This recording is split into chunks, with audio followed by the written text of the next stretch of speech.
Great. Thank you. Hi, everybody. My name is Jos White. I'm a general partner at Notion Capital. Notion is a VC based in London. We invest across Europe at Series A and Series B stage. We just specialize on SaaS and enterprise software. So my background is also as a former SaaS founder. So hopefully we're well placed to give you an insight, give you a view on the SaaS market. That's what I'm going to talk about today. It's been quite a year, I think. Whatever industry that you're in, the SaaS industry has certainly been impacted by the events of this year. But there's also a longer term picture, which I think is much more favorable, much more positive for the SaaS industry, which I'm going to really focus the presentation on. So if we could get the slides up. Great. So the title, SaaS Having a Moment, I think it's everybody has been pushed into the cloud, either willingly or unwillingly, due to the pandemic, due to the lockdown. It's been an extraordinary test, I think, for the cloud, for the SaaS delivery model. I think for the most part, the cloud and SaaS has stood up to it very, very well. And I think that this will be a real catalyst for even further accelerated adoption of SaaS moving forwards.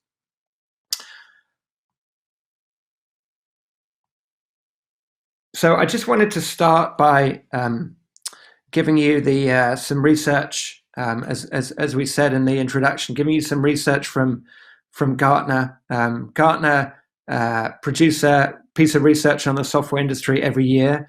They actually updated it based on the pandemic, just to give a kind of a more up-to-date view and try to think through the impact from the pandemic. So this research was produced in May. It breaks down the software market across all the main segments. The two main segments, as you'd expect, are the grey section, which is on-premise traditional software, and then the red section, which is the SaaS segment, which you can see starting to really kick in at the end of the 2000s and start to play a more and more kind of material part of the overall software industry. Interestingly, you can see Gartner expecting the whole industry to have a brief tick downwards following the pandemic and the lockdowns around the world.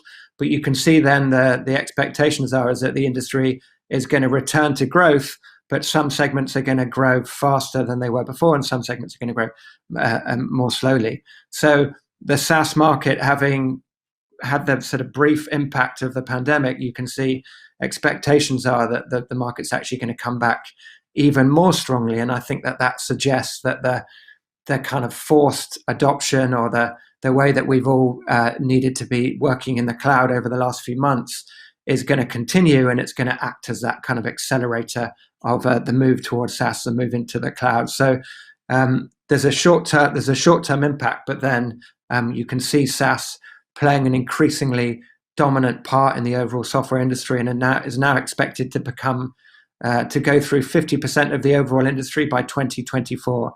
And that's a date that's been brought forwards by the recent events. So short term, COVID has definitely had an impact on the software industry. You can see both the public market. So you can see that the SaaS index here was impacted by the various lockdowns around the world. You can see the SaaS index share price was ticking up quite nicely over the first 2 or 3 months of the year, and then there's significant drop down following the lockdown. The share price has started to recover, but it started to recover by the end of April, but was still not at the levels that we saw earlier in the year. Similarly, you can see a report into private SaaS companies that's done by KBCM every year, and they actually did a special COVID edition, and they speak to about 500 private SaaS companies every year, and these are some of the results that they took from the impact that COVID would play on the on private SaaS companies. So, and the first point here is that the top quartile of SaaS companies felt that they were going to revise down their projection, their growth projection, from 100% to 50%. Also, expectations that churn and CAC payback were going to be impacted, and the performance levels was not going to be as good as originally expected. So there was definitely a lot of replanning going on. Most companies felt that the plan that they built at the beginning of the year needed to be revised downwards. We certainly saw that across Notion's portfolio. Almost every one of our companies produced a revised COVID plan, which had a significantly reduced top-line target. Most of our companies reduced their cost base, extended the runway with all the uncertainty going on. I'd say on average, the cost base across our portfolio was reduced by about 25%, which is mainly through layoffs, unfortunately. But having done that, having actually produced revised plans based on what was happening, the more encouraging signs are that almost every one of our companies are outperforming their revised COVID plans. So you can see that the events have certainly had an impact, but maybe not as great an impact as was first thought, as they start to move past the most kind of significant months of the pandemic, and start to realize that maybe the impact is not going to be as great as once feared. So these are some of the quotes that we've seen from people in the industry, and I think that this is starting to see evidence that beyond the kind of short-term impact, I think once you kind of are able to manage through the short-term impact and sort of stick your head above the parapet, I think there's a lot of optimism. There's a lot of belief that the lockdown will be a real kind of tipping point for the SaaS market, and will be a real kind of catalyst that accelerates the market further forwards much faster than was originally expected. So you can see that Satya Nadella saying he thinks within Microsoft that they've seen 2 years transformation in 2 months over the pandemic, and some similar quotes from other sources. So it's definitely, when you look further out, it's definitely an important moment for the cloud, a defining moment for the cloud, and I think is going to really accelerate levels of adoption moving forwards. So this is a graph taken from Crossing the Chasm. So it's a famous analysis of the way that new technology markets get adopted. The left-hand growth curve is the sort of traditional Crossing the Chasm model, and the right-hand growth curve is typically what happens when there's a significant event or a significant crisis. And what happens is that the level of adoption and that sort of tipping point into the mainstream market is normally accelerated. So within the SaaS market, we are, and people are often surprised by that we're not further ahead than we are, but maybe that's because we're in the technology industry, so we're at the sort of forefront of the industry. But right now, SaaS is about 20% of the overall software industry. So we're just somewhere in the middle of the early majority. But I think with the lockdown, with the catalyst that's going to provide, we're now definitely at the tipping point. We're moving into the mainstream market. SaaS is now the dominant form factor. It is now seen as the market leader, and I think that's going to grow exponentially as the market breaks further and further into the mainstream market.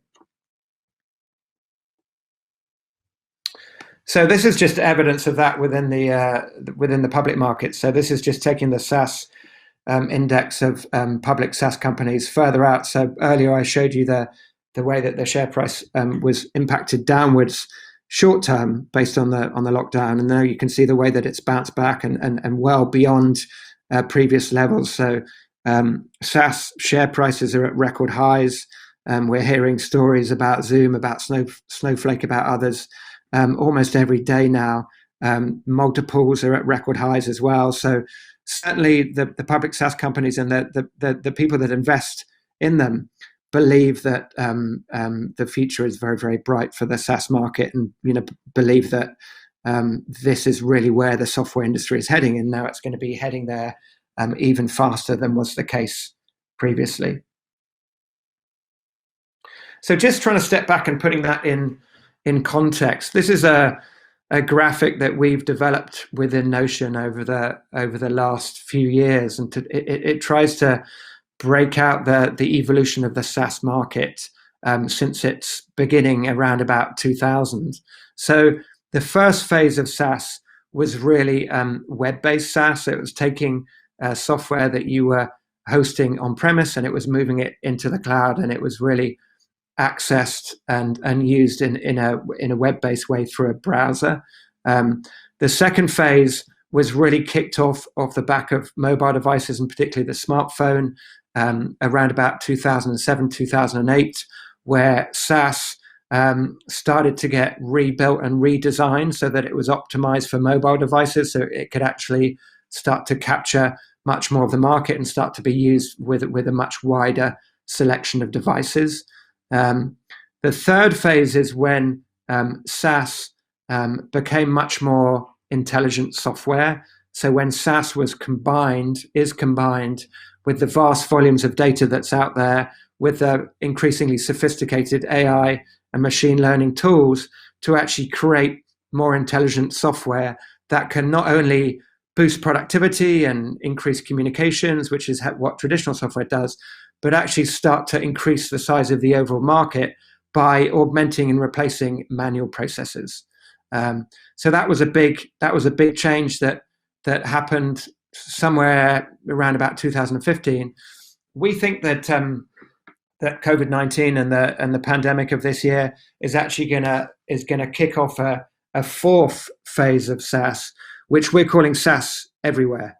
So by that I mean SaaS, which is really interchangeable with software. SaaS as a dominant force factor, as a market form factor, as the market leader, and where we no longer question SaaS as an emerging growth segment, but we really recognize it as the market leader because of all the benefits that it brings. So this is generally very good news for the SaaS market, but there are also implications or things to think about now that SaaS is moving into this new phase of market leadership. So that's what I want to talk about now. Is what are some of the implications, some of the things to think about now that SaaS is moving into this fourth phase. So the first one, which is a pretty obvious one, is that we need to really reiterate the original benefits of SaaS, because I think, having been through what we've been through over the last few months, the benefits are even more relevant now, and I think will resonate even more with the mainstream market than they did before. So that SaaS is available from any device and location. It's always on. It's always updated. There's only one version of software. There's no upfront costs. It's very easy to get up to speed and easy to install. And also, and crucially, over the lockdown, it can flex, it can get scale with your needs. So as your demand increases or decreases, that the SaaS model has the flexibility to move with you. So I think that just to reiterate those original benefits of SaaS, I think is going to be more important today than it has been at any time previously. Secondly, it's kind of the phrase, with more power comes more responsibility. I think that SaaS companies, SaaS vendors, are going to be put under more and more scrutiny and expectations now as we move into this kind of market leadership phase. I think when SaaS was more of the scrappy underdog, more of the kind of the growth segment within the industry, buyers made allowances for some of the shortcomings, or that the company was maybe smaller than they're used to dealing with. But now that SaaS is becoming the dominant form factor, I think that there will be greater expectations. So what I mean by that is things like more focus on security, more focus on your accreditation, on ISO accreditation and things like that. Looking more closely at data privacy, at the internal policies you have for how you handle and secure the data of your customers.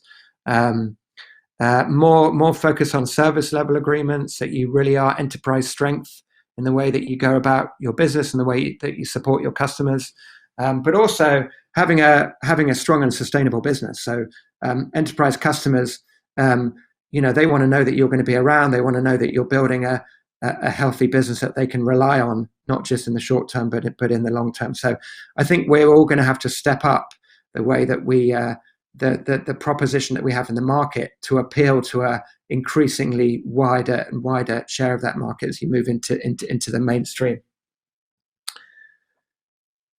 So we've heard so much about AI over the last few years, and so I don't really want to labor the point. But what I do want to say is I think that AI, a bit like being optimized for mobile, was so important. You needed to be optimized for mobile devices by about 2010. I think now we're in 2020. I think if you're not leveraging AI, if you're not delivering like a more intelligent form of software, and you're able to, your product is increasingly able to augment and replace manual processes, not just boost productivity or communications, then you're going to become increasingly uncompetitive in the market. I think it's so important to leverage AI and have a story there, and it's going to become a kind of standard. It's going to become expected of every SaaS company to do that, and in doing so, you're actually increasing the size of the overall market rather than just replacing on-premise software. So I think that will be a continually important factor. Beware the larger tech companies. So I think that as SaaS now grows even more rapidly than was the case pre-pandemic, I think the big companies are going to invest even more into their SaaS strategies. I think you're going to see the large companies getting more aggressive on pricing and on bundling to try to win market share. We're already seeing that with Microsoft's battle with Slack. And I think there will be more and more M&A activity as well, which can be a good thing because it can slow companies down, but also just need to be aware that I think there will be more muscle, more money, more attention paid, more investment paid by the big tech players over the next few years. On the go-to-market side, I think SaaS has often been adopted or has been acquired by a smaller group or department within an organization. I think as it becomes more mainstream, I think the buying process will become more and more centralized. So that will mean you're following more of a kind of defined process, and that will probably mean refining your process, refining your sales enablement tools to support that. I think customers will have higher expectations in terms of the ROI that you're able to deliver. I think it's an opportunity to rethink pricing strategies, think about more kind of value-based pricing strategies. The most successful SaaS companies revise their pricing strategy every year. So I think that's something to think about. And also, some industries have been much more impacted by COVID-19 than others. So I think it's an opportunity to refresh your target markets, to target markets which will be impacted less, and to really think about what markets to target given the events of the last few months. And then just the last point, I think enabling tech is going to become more and more important as the SaaS market is built out. So what I mean by enabling tech is the layer just underneath the application, which is typically developer-led.